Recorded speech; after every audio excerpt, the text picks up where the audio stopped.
Welcome to the deep dive. Today we're venturing into West Africa to unpack a really significant development. Yeah, we're looking at Burkina Faso and President Ibrahim Traoré's recent approach to, well, international finance. It's got a lot of people talking. It certainly has. We've got a couple of key sources guiding us today, articles from, let's see, August last year and January this year. Right, and these give us a good sense of his decisions and the reactions they've sparked. And the core of it really is President Traoré deciding to, well, turn down financial help from big players like the IMF and the World Bank.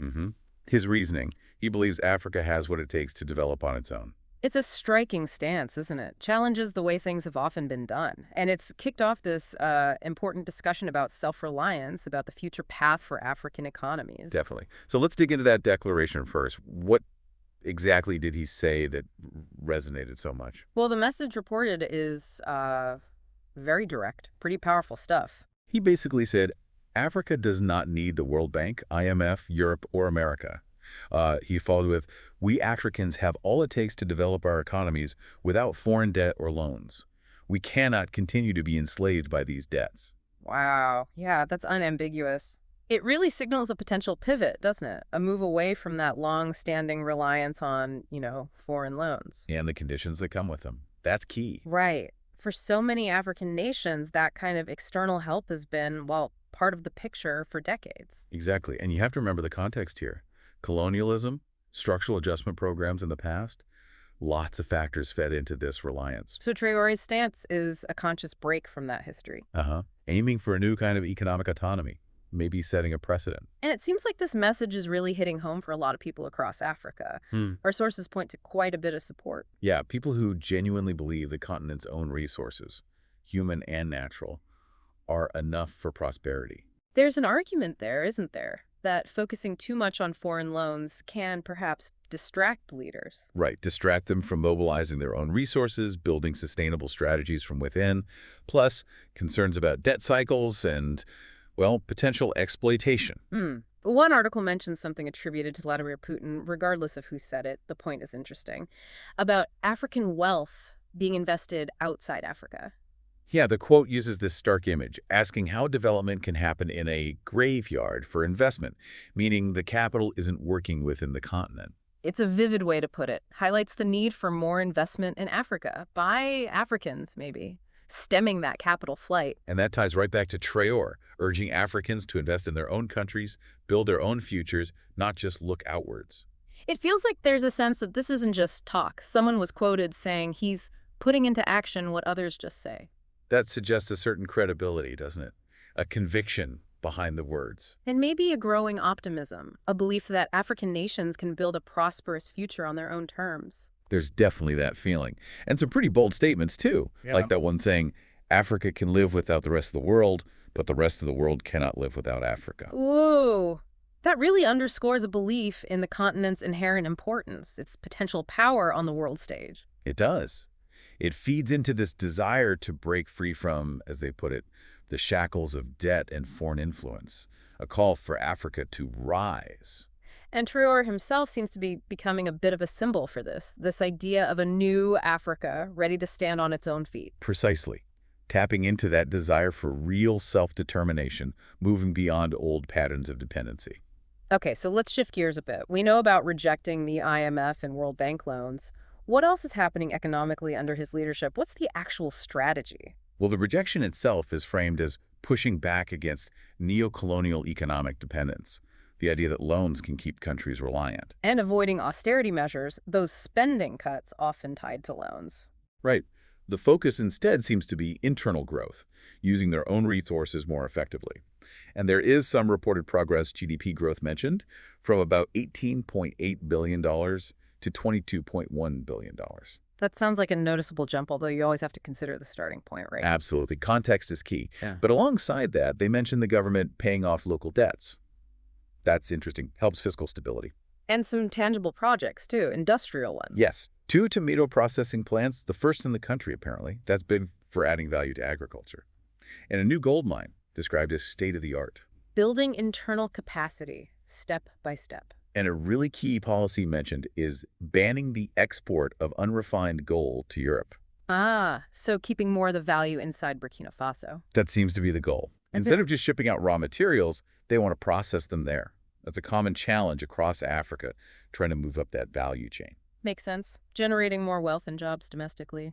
Exactly. And it's not just mining. They're also putting resources into agriculture, distributing hundreds of tractors, tillers, pumps, even motorcycles to farmers. Real practical support for boosting food production. Uh-huh. And the articles cite figures showing increases in output, tomatoes, millet, rice, between 2022 and 2024. So, some positive signs there. It looks like a strategy attacking multiple fronts: industry, agriculture, self-sufficiency. Yeah, strengthening the domestic economy, reducing reliance on imports seems to be the thread running through it. And what about infrastructure? Often crucial for economic growth. Mentioned as well, building new roads, widening old ones, upgrading rural tracks, improving connectivity. Right, helps get goods and people moving. And there's the new Ouagadougou-Danson Airport project, aiming for completion in 2025. The ambition there is to become a regional hub. So big investments aiming for long-term growth and maybe regional influence too. Seems like it. But it's not just about the economy, is it? There's a cultural and sovereignty angle, too. Ah, yes. Tell us about that. Well, one really symbolic move was banning the British-style wigs and gowns in courts. Oh, interesting. Replacing them with what? With traditional Burkinabe clothing. It's a visual statement about, decolonizing institutions, asserting national identity. I see. And then there were the moves concerning France. Yes, expelling French troops and banning some French media outlets.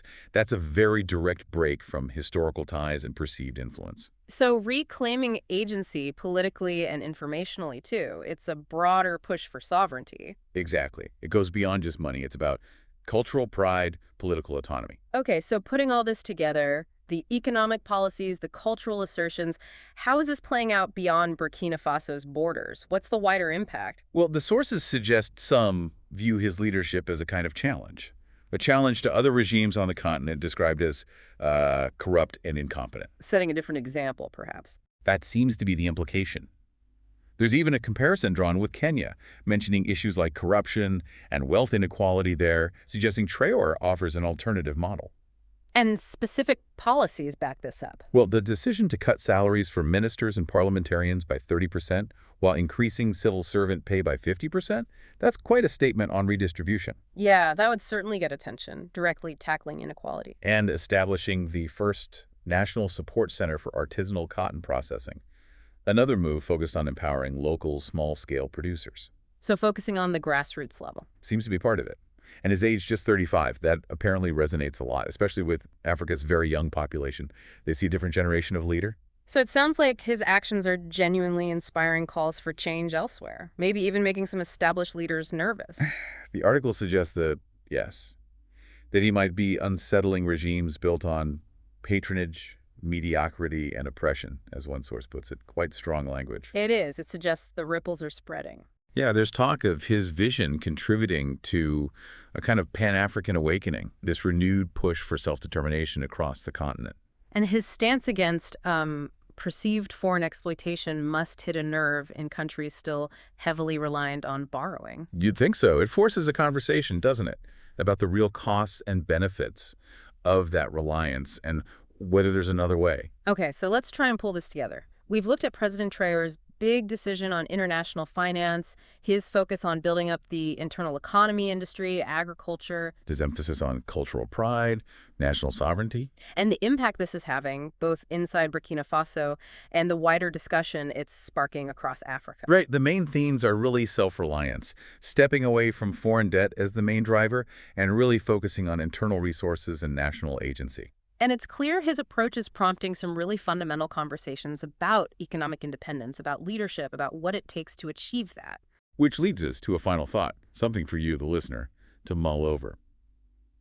In today's world so interconnected, what does true independence for a nation really look like? And what could be the long-term ripple effects when one country decides to carve out such a distinct self-reliant path within that global system? It definitely gives us a lot to think about regarding the future of international development, cooperation, and what sovereignty means in the 21st century.